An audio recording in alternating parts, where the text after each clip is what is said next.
Hello friends, welcome to our channel box office blockbusters. কথা বলবো dark ওয়াল এই মুভির প্রথম দিনের কালেকশন নিয়ে, রিভেঞ্জ এই মুভির প্রথম দিনের কালেকশন নিয়ে, কথা বলবো তুফান এই মুভির প্রথম দিনের কালেকশন নিয়ে। আপনারা জানেন কোরবানি ঈদে কিন্তু 5টি বাংলা ফিল্ম রিলিজ হলো। ময়ূরক্ষী, আগন্তুক, ডার্ক ওয়াল, রিভেঞ্জ এবং তুফান 5টি ফিল্মই বক্স অফিসে ভালো শো পেয়েছে। মোটামুটি আশা করা যায় সবচেয়ে এগিয়ে তো তুফান থাকবে, এরপরে কিন্তু রিভেঞ্জ এবং ডার্ক ওয়ার্ল্ডও ভালো কালেকশন করবে। যার কারণে কথা বলবো এই 3টি মুভির কালেকশন নিয়ে। ভিডিও ভালো লাগে তো লাইক করবেন, এবং এখনও যদি বক্স অফিস ব্লকবাস চ্যানেলটি সাবস্ক্রাইব না করে থাকেন, সবার আগে সকল movie latest update plus box office collection জানার জন্য আমাদের চ্যানেলটি সাবস্ক্রাইব করে নেবেন। প্রথম কথা বলবো ডার্ক ওয়ার্ল্ড নিয়ে। বাজেট হলো 1,50,00,000 টাকা। লিড হলো মুন্না খান স্যার, এই মুভি নিজের প্রথম দিন কমপ্লিট করে নিয়েছে। আপনারা জানেন মুন্না খান স্যার কিন্তু নবাগত হিরো, তার কিন্তু এখন ভালো মার্কেট তৈরি হয়েছে, কারণ যখন ডার্ক ওয়ার্ল্ডের টিজার ট্রেলার প্লাস মুভির পোস্টার রিলিজ হয়েছে, সবাই এই মুভির নিয়ে খুবই উৎসুক। মুভিটিকে সিনেমা হলেও দর্শকরা দেখতে গিয়েছেন। আশা করছি প্রথম দিনে মুভিটি যেরকম আয় করেছে, মুভিটি লং টাইম রানে একটি ভালো আয় করবে। মুন্না খান স্যার, তার অ্যাক্টিং স্কিল ভালো এবং তাকে দর্শকরা খুবই পছন্দ করেছেন। আশা করছি তিনি কিন্তু এই ফিল্মটিতে একটি ভালো কালেকশন এনে দিবে। নিজের প্রথম দিনে যে বাংলাদেশ থেকে আয় করেছে 13 লক্ষ টাকা। কোরবানি ঈদ হিসাবে তুফানি ঝড়ের মাঝে কিন্তু বাকি ফিল্মগুলো মোটামুটি ভালো কালেকশন নিজেদের প্রথম দিনে করে নিয়েছে। আমরা আশা করছি ডার্ক ওয়ার্ল্ড ফিল্মটি বক্স অফিসে ব্লকবাস্টার না হলেও সুপারহিট হবে। এখন কথা বলবো রিভেঞ্জ নিয়ে। বাজেট ছিল 1,70,00,000 টাকা। লিড রোল হলো জিয়াউল হক, রোশন স্যার এবং বুবলি ম্যামের প্রথম দিন কমপ্লিট করে নিয়েছে। রিভেঞ্জ ফিল্মটি নিয়ে অনেক বেশি উৎসুক দর্শকরা, কারণ আপনারা জানেন তুফানকে টক্কর দেওয়ার মতো একটি ফিল্মই রিলিজ হয়েছে, সেটি হলো রিভেঞ্জ, যেটি শো সংখ্যাও ভালো সিনেমা হলে মুভিটি রিলিজ হয়েছে। দর্শকরা যদি সাপোর্ট করে অবশ্যই রিভেঞ্জ বক্স অফিসে 2 কোটি টাকা প্লাস বিজনেস করতে পারবে।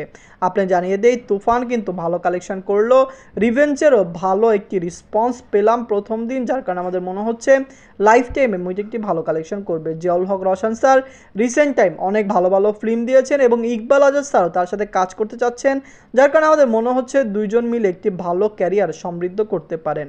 রিভেঞ্জ নিজেদের প্রথম দিনে বাংলাদেশ থেকে আয় করেছে 23 লক্ষ টাকা। আমরা আশা করেছিলাম যে মুভিটি এরকম আয় করবে 20 থেকে 25 লক্ষ টাকা। মুভিটি সেরকম আয় করেছে, মোটামুটি যা শো পেয়েছে। মুভিটি 2টি হাউসফুল শো দিয়েছে কোরবানি ঈদে। আশা করছি দর্শকরা এই মুভিকে সাপোর্ট করবে, ফ্যামিলি অডিয়েন্স এই মুভিকে সাপোর্ট করবে। আপনারা যদি এখনও রিভেঞ্জ না দেখেন, দেখবেন জিয়াউল হক, রোশন স্যার অভিনীত রিভেঞ্জ ফিল্মটি কেমন হয়েছে। মুভিটি কি পারবে লাইফ টাইমে 2 থেকে 2.5 কোটি টাকা প্লাস বিজনেস করতে, কমেন্ট করে জানিয়ে দিন। এন্ড কথা বলবো তুফান নিয়ে। বাজছিল 15 কোটি টাকা। লিড হলো superstar megastar Shakib Khan sir. আপনারা জানেন মেগাস্টার সাকিব খান স্যার তার ক্যারিয়ারে অনেক বিগেস্ট ব্লকবাস্টার ফিল্ম করেছে, এমন ফিল্ম করেছে যেই ফিল্মগুলি দর্শকরা অনেক বেশি সাপোর্ট করেছে। তুফান এসেছে, তুফান রায়হান রাফি স্যারের ডিরেকশনের ফিল্ম। আপনারা জানেন রায়হান রাফি স্যারের মেকিং কত ভালো, যারা তুফানের টিজার ট্রেলার দেখেছেন সবাই বুঝতেই পেরেছেন তুফান কত টাকা বাংলাদেশে আয় করতে পারে। আমরা আশা করছি এটি প্রথম বাংলা ফিল্ম হবে যেটি বক্স অফিসে 50 থেকে 75 কোটি টাকা প্লাস বিজনেস করবে। অনেকেই জানতে চাচ্ছেন তুফান 130টি সিনেমা হলে কয়টি হাউসফুল শো দিয়েছে। তুফানের আজকে হাউসফুল শো ছিল 81টি। আপনি জানিয়ে দেয় এই মুভিটি প্রায় 400 থেকে 500টি শো প্রতিদিন পাচ্ছে 130টি সিনেমা হল থেকে। আশা করছি মুভি বক্স অফিসে ব্লকবাস্টার কালেকশন করতে পারবে। অনেক 81টি হাউসফুল শো দেওয়ার কারণে মুভিটি অলরেডি একটি ভালো কালেকশন শুধুমাত্র হাউসফুল শো থেকে আনতে পেরেছে। আমরা আশা করছি মুভি বক্স অফিসে ভালো কালেকশন করবে। নিজেদের প্রথম দিনে মুভি আয় করেছে 3,55,00,000 টাকা। আপনারা জানেন দর্শকরা এই মুভিকে সাপোর্ট করবে। দর্শকরা যদি সাপোর্ট করে অবশ্যই তুফান বক্স অফিসে ভালো কালেকশন করবে। সুপারস্টার সাকিব খান স্যার এবং চঞ্চল চৌধুরী স্যার অভিনীত তুফান ফিল্ম, যেটি ডিরেক্টর রায়হান রাফি স্যার, মুভিতে মিমিয়া মিম কাজ করেছেন। সবাইকে বাংলাদেশের দর্শকরা খুবই বেশি পছন্দ করেন। আমরা আশা করছি তুফান বক্স অফিসে ব্লকবাস্টার হবে। অবশ্যই মুভিটি বক্স অফিস থেকে 50 কোটি টাকা প্লাস বিজনেস করবে।